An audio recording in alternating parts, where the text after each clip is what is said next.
ప్రభు అయిన యేసుక్రీస్తు నామములో మీకందరికీ శుభములు. ఈరోజు వాక్య భాగం చదువుకుందాము. పేతురు రాసిన మొదటి పత్రిక 4వ అధ్యాయము 10వ వచనము.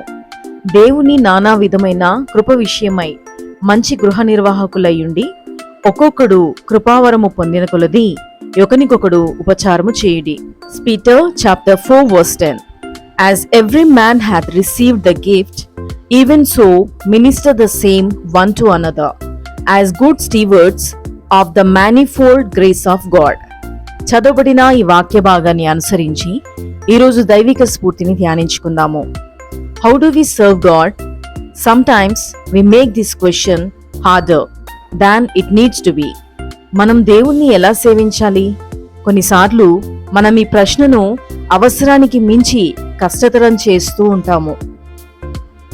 We serve God by serving others in whatever way we are able to do so. మనకు చేతనైనంత వరకు ఇతరులకు సహాయం చేయడం ద్వారా దేవుణ్ణి పరోక్షంగా మనం సేవించగలము. Whatever people God has placed in our midst are the people with whom we are called to share His grace. దేవుడు మనల్ని ఏ ప్రజల మధ్యలో ఉంచాడో వారికి సహాయం చేస్తూ ప్రభు యొక్క కృపను వారితో పంచుకోవడానికే మనం పిలువబడ్డాము. మనం ఎప్పుడైతే ఆకలిగొన్న వారికి ఆహారము, వస్త్రాలు లేని వారికి వస్త్రములు ఇస్తామో మన ద్వారా దేవునికి ఎంతో మహిమ కలుగుతుందని మీకు తెలుసా? మంచి గృహ నిర్వాహకులుగా ఉండుటకు, దేవుని కృపావరము పొంది మన పొరుగు వారికి ఉపచారము చేయుటకు ప్రభువు మనకు సహాయం చేయునుగాక. ప్రార్థన.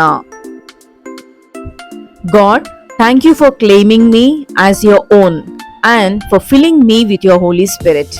దేవా, నన్ను నీ సొత్తుగా చేసుకున్నందుకు మరియు నీ పరిశుద్ధాత్మతో నన్ను నింపినందుకు ధన్యవాదాలు.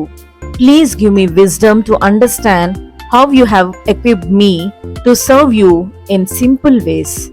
సులువైన మార్గాలలో మీకు సేవ చేసేందుకు మీరు నన్ను ఎలా సన్నద్ధం చేశారో అర్థం చేసుకోవడానికి దయచేసి నాకు జ్ఞానాన్ని ప్రసాదించండి.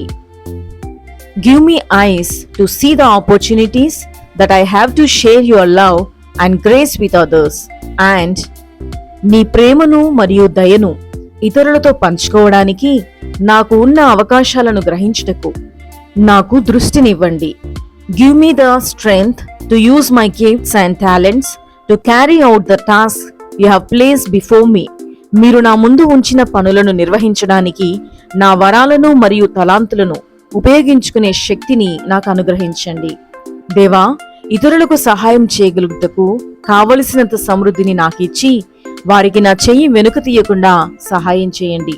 అనేకులకు దీవెనకరంగా నన్ను దీవించండి. తద్వారా నీ నామానికి మహిమ తెచ్చే పాత్రగా నేను జీవించగలను. In Jesus name amen. యేసు నామంలో ప్రార్థిస్తున్నాను తండ్రి, amen. Praise the lord everyone. ఈ క్లుప్త సందేశం మీ ఆత్మీయ జీవితానికి దీవెనకరంగా ఉందని నమ్ముతున్నాను. ఈ వీడియోని లైక్ చేసి షేర్ చేసి మన ఛానల్ని సబ్స్క్రైబ్ చేసుకుని పక్కనే ఉన్న బెల్ బటన్ ని యాక్టివేట్ చేసుకోవడం ద్వారా నోటిఫికేషన్స్ మీకు పంపబడతాయి. Thank you so much for watching this video till the end. May God bless you all. Amen.